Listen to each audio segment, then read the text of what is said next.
Shock Monkey Radio is created by adults for entertainment purposes. The views and opinions expressed here do not reflect the sponsors or FXPG Public Radio. For additional information, refer to the U.S. Bill of Rights.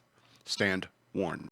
God bless Willis Carrier, the inventor of the modern air conditioning. All right? Summers have been brutal. I don't know if you've noticed, but it's been hot. Okay? And as you know, crime spikes when the heat spikes, all right, especially in cities with higher temperatures. So God bless air conditioning and God bless Willis Carrier. I would rather people hang out in their safe refuge of their AC and just say, it's just too dang hot to commit crime. Imagine all the crime that Willis Carrier prevented, not to mention the lives saved. Hundreds of people would drop dead of a heat stroke in Phoenix or Santa Fe every single year. Not to mention that no one would want to live in such places without AC. But because air conditioning exists, it has led people to migrate to such unbearably hot states that it has changed populations in those hotter states, thus altering the representation and demographics of our government. All because of Willis Carrier. Air conditioning is amazing and has provided decadent comfort to us poor humans. Do you remember what it was like before air conditioning? Oh, it was so awful. It was so awful. In the summers, your house would turn into an oven. It would be nigh on impossible to sleep during the day in your house. And people worked night shifts back then too. And God forbid you wanted to eat anything. You had to cook it, and you had to cook it. You know, and that just added to the heat index in your house. You know why sweet tea is so popular in the southern United States? Because of the blazing summer heat and the fact that AC is a relatively new invention. That's why southern houses all have large porches, frequently wrapping around the entire house, depending on how affluent the house.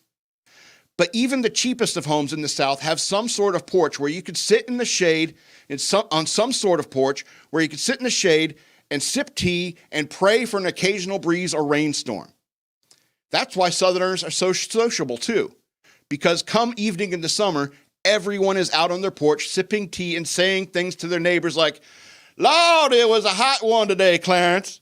Sure enough, Jethro, my cousin from Vermont touched my wrought iron fence at 3 PM and burned herself. Dang, Clarence, you gotta warn them Yankees. They don't know no better." But there are some bad things that come from AC, just as is true about every invention. First of all, we don't hang out on our front porches anymore, shooting the breeze with our neighbors. Today, most of your neighbors are probably complete strangers that you have never spoken to. Another thing is that AC has allowed people to hole up in their homes. They're so cool and so comfortable that they just gain weight. When we didn't have AC, that spare tire you were carrying around just made you all the hotter. And you wouldn't even have an appetite because sometimes it's just too damn hot to eat. But if you were out in the heat sweating out all your water weight, hell, it's like a sauna. It opens up all your pores, you know. AC has led to the obesity problem in this country. Being 400 pounds in the deep South is pretty damn risky. People that big sweat a lot on a cool day. But in the end, you have to be grateful for the simple pleasures of life. We are lucky to be living in an era where air conditioning exists. And AC alone makes us the most privileged and comfortable 1% in all of human history. God bless Willis Carrier. I'm fat, I hate the heat. What do you want?